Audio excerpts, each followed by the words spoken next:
हिंद दोस्तों, economics class में एक बार फिर से आपका स्वागत है। मेरा नाम है चैन सिंह और आज हम समझेंगे समग्र मांग के घटक।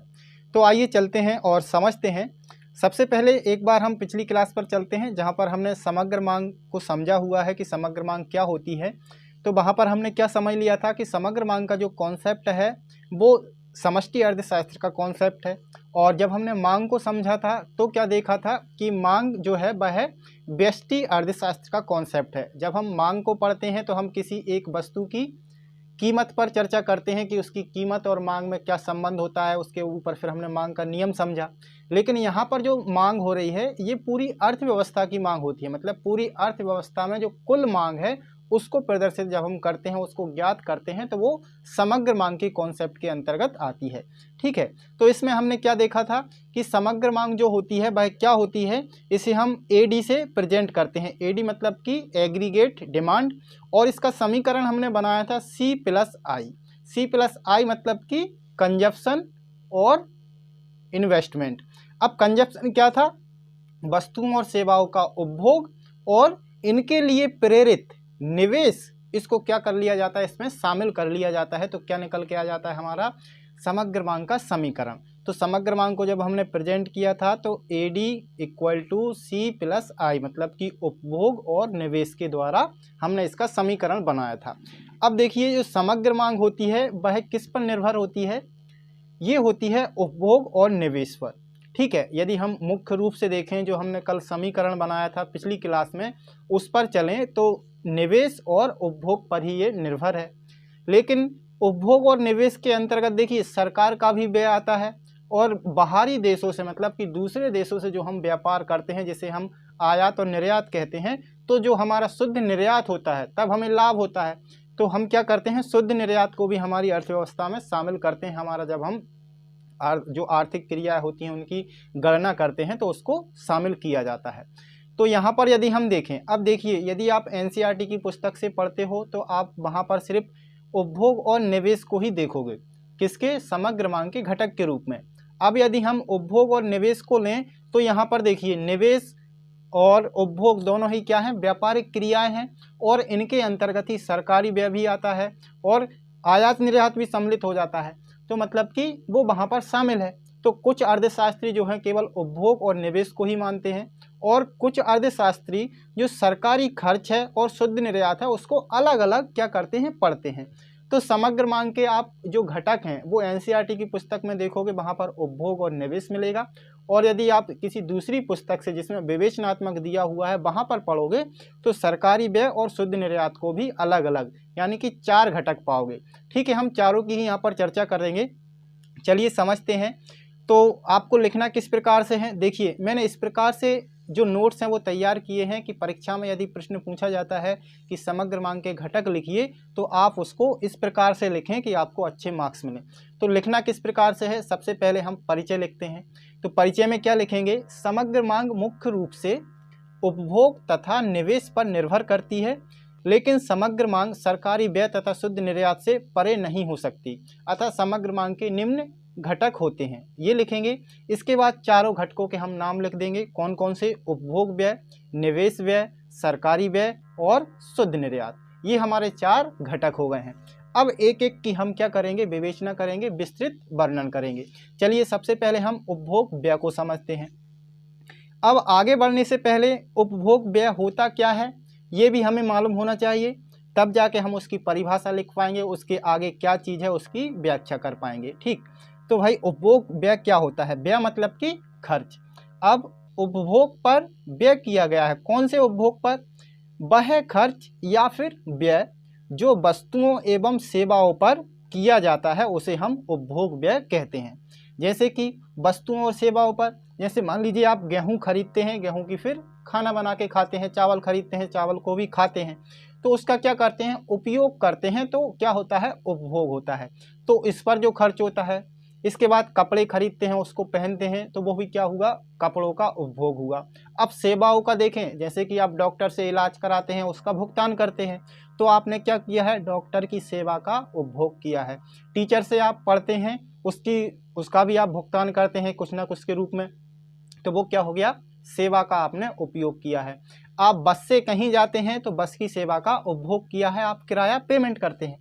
तो ये जो खर्च है ये किस में आता है, उपभोग व्यय में आता है। इस प्रकार का ये भी जिस भी चीज़ का हम प्रयोग करते हैं उस पर खर्च करते हैं वो उपभोग व्यय कहलाता है। तो परिभाषा में सिर्फ इतना लिखना है, वह खर्च या व्यय जो वस्तुओं एवं सेवाओं पर किया जाता है उपभोग व्यय कहलाता है। हमारी परिभाषा कंप्लीट हो गई है। इसके बाद देखिए क्या है, इसके बाद है उपभोग फलन। अब फलन क्या होता है, फलन शब्द पर आ जाएं तो फलन शब्द की चर्चा हम पहले भी कर चुके हैं। कहाँ पर, उत्पादन फलन में। अब उत्पादन फलन जब हमने पढ़ा था तो उस समय फलन शब्द का अर्थ समझा था कि फलन शब्द का अर्थ क्या होता है। फलन शब्द का अर्थ होता है फल स्वरूप या फिर परिणाम स्वरूप जो परिवर्तन होता है। ठीक है, मतलब किसी चीज़ में यदि परिवर्तन हो रहा है तो परिवर्तन होने के कारण क्या हैं। ठीक है, तो जो कारण होता है परिवर्तन का उसको क्या बोलते हैं, फलन बोलते हैं। ठीक है, परिवर्तन के कारण को क्या कहते हैं, फलन कहते हैं। तो इसे हम कार्यात्मक संबंध कह सकते हैं। ठीक, कार्यात्मक संबंध किस प्रकार से, अब हम जरा परिभाषा पढ़ लें फिर हमें और अच्छे से समझ में आ जाएगा। चलिए, उपभोग एवं आय के मध्य, कहाँ कहाँ ये हमें गौर करना है, क्योंकि हम जब लिखते हैं तो हमें मालूम होना चाहिए कि हम संबंध किस किस के बीच में दिखा रहे हैं, तब जाके हमारी परिभाषा सही होगी और उसी परिभाषा के अनुरूप हम समीकरण सही बना पाएंगे। तो उपभोग एवं आय के मध्य पाए जाने वाले संबंध को उपभोग फलन कहते हैं। किस किस के बीच में, हमारी आय और हमारे उपभोग। देखिए, हमारी आय अधिक होती है तो हम उपभोग भी अधिक कर सकते हैं, मतलब खर्च जहाँ चाहे वहाँ कर सकते हैं। लेकिन हमारी आय कम होगी तो हम उपभोग भी कम कर पाएंगे। तो ये किसके फलस्वरूप हो रहा है, आय में परिवर्तन के। आय कम हो रही है तो हमारा उपभोग कम हो रहा है, आय बढ़ रही है तो हमारा उपभोग बढ़ रहा है। तो किस में परिवर्तन के फलस्वरूप हो रहा है, आय में। ठीक है, तो उपभोग एवं आय के मध्य पाए जाने वाले संबंध को उपभोग फलन कहते हैं। मतलब कि आय में परिवर्तन के फलस्वरूप उपभोग में परिवर्तन हो रहा है, इसलिए इसको उपभोग फलन कहते हैं। इसे निम्न समीकरण के द्वारा प्रस्तुत किया जाता है। कौन से समीकरण के द्वारा प्रस्तुत किया जाता है, उपभोग फलन जो होता है इसे हम इस प्रकार से लिखते हैं, C = F और कोष्टक में कर देंगे बाय। ठीक है, ये तो क्या हो गया, समीकरण हो गया। अब इसको भाई हम किस चीज़ से क्या दिखा रहे हैं ये भी लिखना पड़ेगा, तब जाके हमारा आंसर सही होता है। तो देखिए, C से हम किसको प्रेजेंट करेंगे, यहाँ पर उपभोग को। तो ये तो हम दिखा रहे हैं यहाँ की C बराबर क्या है, हमारा उपभोग को दिखा रहा है, ये लिख दिया। इसके बाद F जो है, F क्या दिखा रहा है, F दिखा रहा है हमारा कार्यात्मक संबंध। कार्यात्मक संबंध ये क्या दिखा रहा है, कार्यात्मक संबंध कौन सा, कि भाई इसमें परिवर्तन हो रहा है आय में, तो इसके फलस्वरूप उपभोग में परिवर्तन होगा। ठीक, अब देखिए यहाँ पर हम क्या कर लेते हैं, एक और रह गया हमारा बाय। बाय किसको प्रेजेंट कर रहा है, बाय हम प्रेजेंट कर रहे हैं आय के लिए। ठीक है, तो ये तीनों हमने लिख दिए। तो हमारा अब ये क्या हो गया है, कंप्लीट हो गया है कि हम जो समीकरण है उसके अंतर्गत हमने क्या चीज़ किस चीज़ से दिखाई। ठीक, तो यदि C में कोई परिवर्तन होगा, मतलब कि उपभोग में कोई परिवर्तन होगा, तो वो आय में होने वाले परिवर्तन के फलस्वरूप होगा। यदि आय में कोई परिवर्तन नहीं होगा तो हमारा जो उपभोग है उसमें ही परिवर्तन नहीं करेंगे। अब चलिए आगे बढ़ते हैं। आगे हमें क्या पढ़ना है, उपभोग फलन या उपभोग प्रवृत्ति के प्रकार। अब इसके हमें प्रकार और देख लेना है, उपभोग फलन के कौन कौन से प्रकार होते हैं। तो इसके अंतर्गत दो प्रकार होते हैं, एक औसत उपभोग प्रवृत्ति, दूसरा सीमांत उपभोग प्रवृत्ति। इसको हम फलन भी बोल सकते हैं कि औसत उपभोग फलन, सीमांत उपभोग फलन, दोनों चीज़ बोल सकते हैं।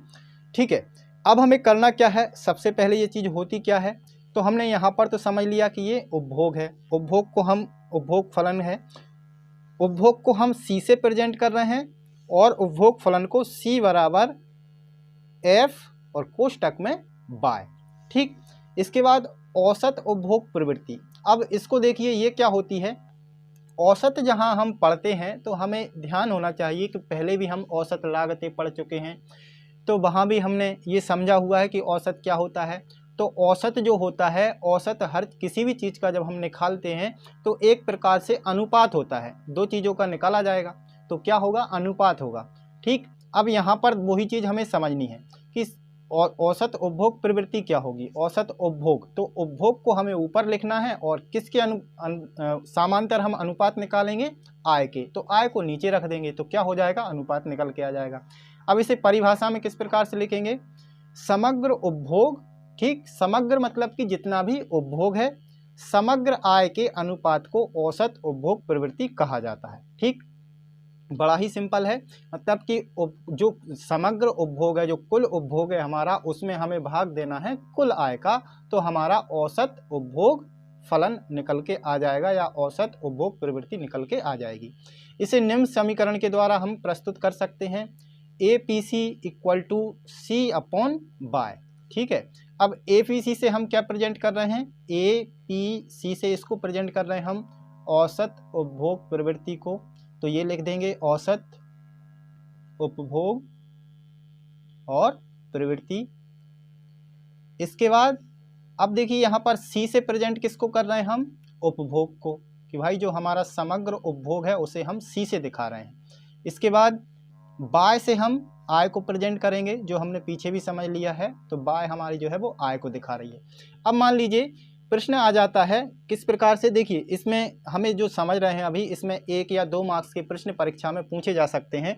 तो किस प्रकार से पूछा जा सकता है कि मान लीजिए किसी अर्थव्यवस्था में 100 करोड़ रुपए की आय है, तो हम यहाँ पर लिख लेते हैं, मान लीजिए 100 करोड़ रुपए की तो आय है और उपभोग पर व्यय किया जाता है 80 करोड़ रुपए का, तो 80 करोड़ का व्यय हो जाता है, तो औसत उपभोग प्रवृत्ति क्या होगी वो हमें बताना है।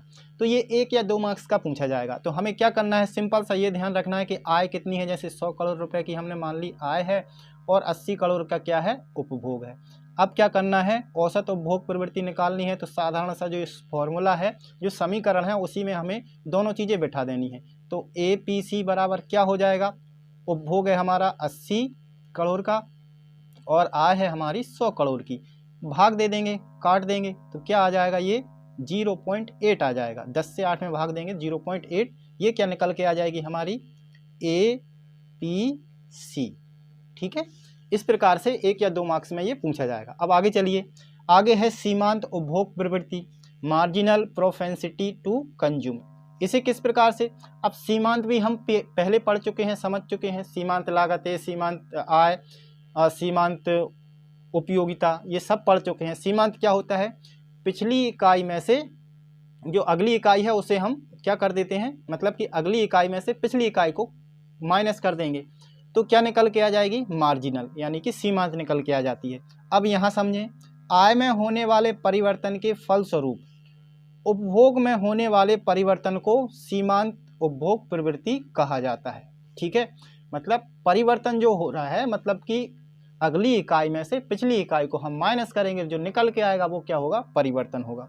ठीक, तो पहले तो परिभाषा लिख देनी है कि आय में होने वाले परिवर्तन के फलस्वरूप उपभोग में होने वाले परिवर्तन को सीमांत उपभोग प्रवृत्ति कहा जाता है।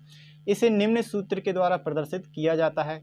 क्या सूत्र है, MPC, MPC मतलब कि marginal propensity to consume equal to delta C upon delta bye.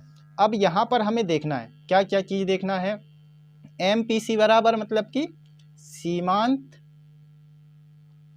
उपभोग प्रवृत्ति, ये चीज़ है जो हमें ज्ञात करनी है। इसके बाद डेल्टा C, अब इसको यहाँ पर ध्यान रखना है, डेल्टा C क्या होगा, मतलब कि नया उपभोग और पुराना उपभोग का माइनस या फिर उसका अंतर। ठीक है, तो इसमें क्या लिखेंगे हम, उपभोग में परिवर्तन, उपभोग में परिवर्तन, और इसी प्रकार से डेल्टा बाय, ये क्या होगा, डेल्टा बाय मतलब कि हमारी नई आय और पुरानी आय का अंतर। ठीक है, तो ये हो जाएगा आय में परिवर्तन, ये लिख लिया। अब चलिए एक उदाहरण समझ लेते हैं 1 मार्क्स का। क्या उदाहरण ले लेते हैं, मान लीजिए उदाहरण के तौर पर, यदि जो आय है उसमें परिवर्तन के फलस्वरूप 100 करोड़ रुपए से बढ़कर, या हम ये मान लें कि 1000 करोड़ रुपए से बढ़कर 1200 करोड़ रुपए हो जाती है, तो क्या कर लेते हैं, 1000 करोड़ रुपए से बढ़कर कितनी हो गई है 1200 करोड़। ठीक, अब ये क्या हो गया है, इसका परिवर्तन निकालना है हमें। तो जो नया डाटा है हमारा वो 1200 है और पुराना डाटा है 1000 का। ठीक, मतलब 1000 से बढ़कर कितना हो गया है 1200 हो गया है। इसी प्रकार आय का भी ले लेते हैं। आय हमारी मान लीजिए 800 करोड़ रुपए से बढ़कर हो जाती है 900 करोड़। तब क्या करेंगे, अब देखिए दोनों डाटा हमें प्राप्त हो गए हैं, ये नया डाटा हो गया और ये पुराना डाटा। हमें क्या करना है, सबसे पहले डेल्टा सी मान लीजिए, डेल्टा सी मालूम करना है। तो डेल्टा सी मालूम किस प्रकार से होगा, नए में से पुराने को माइनस करके, मतलब कि 900 माइनस 800 तो कितना हो जाएगा, ये डेल्टा सी बराबर कितना हो जाएगा हमारा 100 निकल के आ जाएगा। इसी प्रकार डेल्टा बाय निकालेंगे तो डेल्टा बाय क्या होगा, डेल्टा बाय हो जाएगा हमारा नई आय माइनस पुरानी आय। तो 1200 माइनस 900 1200 माइनस 1000 करेंगे तो ये कितना निकल के आएगा, ये आ जाएगा हमारा 200। ठीक है, अब हम क्या कर देंगे, फॉर्मूले में रख देंगे।